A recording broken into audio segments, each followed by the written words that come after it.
Have you ever wondered how spine care has improved over the years? At Texas Back Institute, some of the most important advances in spine health have made a big difference for patients.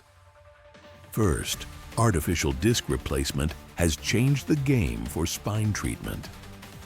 For over 25 years, doctors like Dr. Blumenthal have helped thousands avoid spinal fusion by replacing painful discs. This allows patients better movement and less pain in their neck or lower back. Then, there's minimally invasive surgery.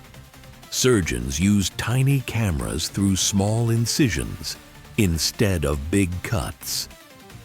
This means less muscle damage, faster recovery, and patients returning home the same day, often with quick relief. Finally, technology like robotics and 3D printing offers a new level of precision in spine care. Surgeons can study 3D models before surgery, plan with robotic guidance, and handle complex spine problems smarter than ever.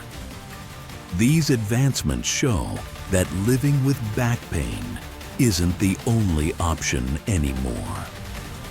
If you're dealing with spine issues, knowing about these treatments can help you make informed decisions. Check with a specialist in your area and see how modern spine care can support your health.